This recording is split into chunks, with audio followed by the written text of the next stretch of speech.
Hello lads and lasses, TRZ Plays here, and just as promised in my last video, we are going to be ranking all the tier 1 cruisers in World of Warships Legends to pay tributes to our humble beginnings in this game. I guess now I'm going to start questioning every decision I make on this channel. So anyways, this video is going to be based on my thoughts and opinions on these ships. Some of them are good, some of them are bad, some of them are questionable, till we have an opinion.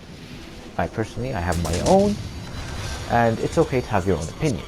After all, we would be a very boring people if we had the same opinion. So, with that out of the way and enough of me rambling, let's begin the video now, shall we? My first pick is probably something that nobody expected to see this low. Especially from me, who likes Italian cruisers. I went for Nino Bixio, because most of the games I've played in Nino Bixio have been hell. Because, well, just look at it. It's such an easy target. I mean, sometimes it gets decent detectability, especially on how you play it. Since I like up close combat, which tier 1 actually is full of, because there's no ships with torpedoes, I actually enjoy playing it sometimes. But the rest, I just get bored, and when I first got my hands on it, I played maybe like 3 matches, and free XP boosted to Taranto. We'll get to that ship later on when we do a video on tier 2 cruisers. So, Nino Bixio is probably the most forgettable cruiser that I've played. So don't have that much to say about it, honestly. So let's just go to the other spot on this list. Time to talk about the ship that made me very pissed off at tier 1, the Chikuma. And I'm gonna be honest with you, if it wasn't for the reward you get after you complete Chikuma would be instantly down there with Nino Bixio. But since you get Tenryu, I put it above Nino Bixio, since Toronto is an atrocious ship to play. Now, why I sometimes do not like Chikuma, well, guns and armor. Its speed is just fine. Now, the main issue is if you get up tiered, tier 2, tier 3 matches, and God have mercy on yourself if you counter a Gangut or a Nassau. And, I'm very biased on this one, why I put Chikuma this low. So let's get on to our next contender. Next ship on the list, the Jurien de la Gravier. I hope I pronounced that correctly. If you're French, let me know in the comments if I pronounced it correctly. So, Jurien de la Gravier, or I'm just gonna call it Jurien. So the Jurien, another ship like Chikuma. If it wasn't for the reward you get after completing the ship, it wouldn't be as bad as Nino Bixio. What's the good thing about it? You get Friant, which, amazing ship. And the Jurien, it's a bit tough to rank it, since I've had good games, I've had bad games in it, but I'm just going to say it as it is. Jurien is not a bad ship, it's just middle of the road.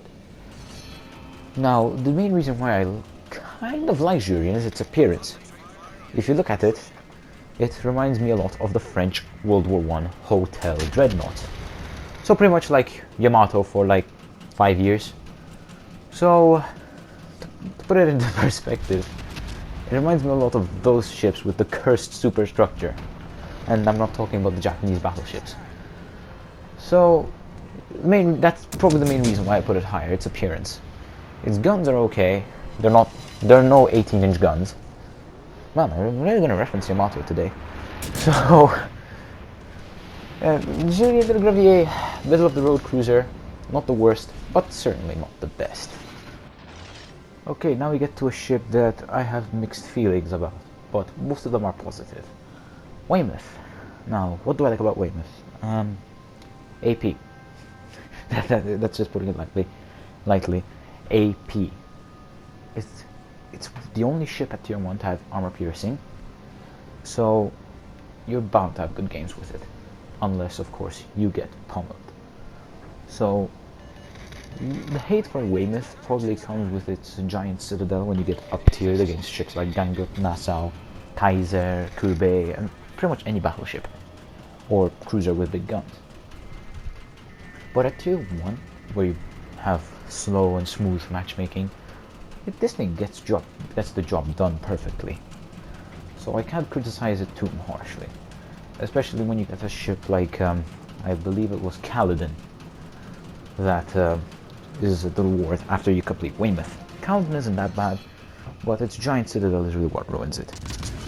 So what else can I say?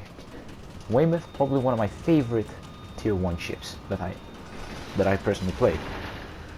I've played Weymouth before to try and grind my way through. I managed to successfully do that. It was my first successful grind. So thanks Weymouth for that. The Novik, tier 1 Russian cruiser and bronze award winner. I like Novik a lot, especially when it comes to its looks are a bit debatable, but what I like the most about it is its guns and its speed. It's a great HE spammer, and it's also great for running away when possible. Armor wise, it's okay. I would say it would have been better, but well, it's tier 1, so people aren't complaining for armor, because it's basically you start off with literally no armor. So you shouldn't pretty much judge Novik too harshly, just like you would judge Weymouth and the others. So Novik, I have to say, the reward for completing Novik is a bit of an underwhelming disaster in the form of Bogatyr. Now, Bogatyr, underwhelming, yes. Is it strong when you know how to play your cards correctly? Indeed. Especially if you get up-tiered with like tier 3 to maybe tier 4 matches. Especially when you meet ships like Svetlana's and Königsberg's, which I personally have not encountered Königsberg's because I usually stop playing Bogatyr. And thank Christ, I have never managed to see Königsberg in battle when I'm in Bogatyr. But it's a very good ship to play. But Novik is personally my favorite tier 1 ship that I enjoy playing.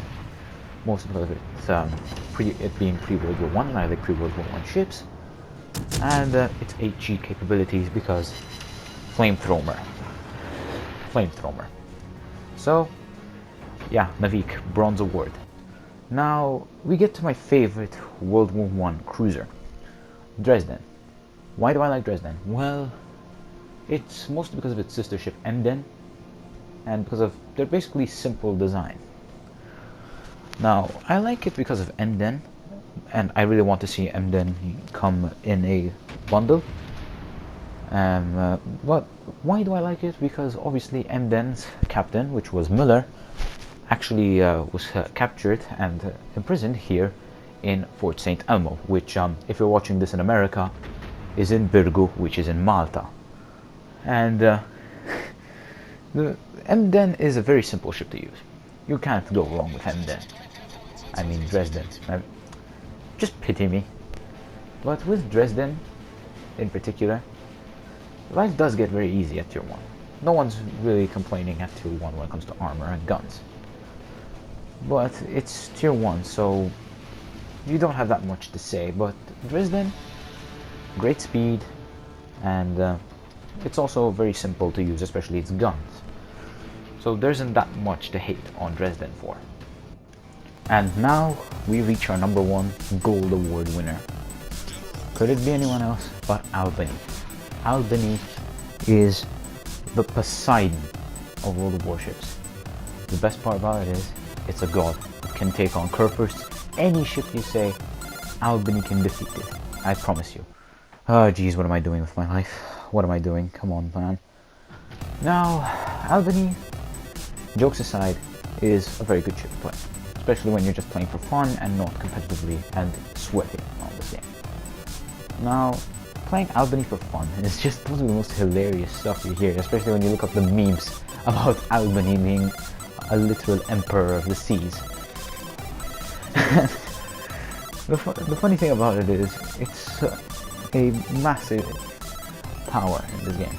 It's so powerful, legend has it, that when a mere mortal tried to play Albany on his console without approval from the gods, well, his game crashed.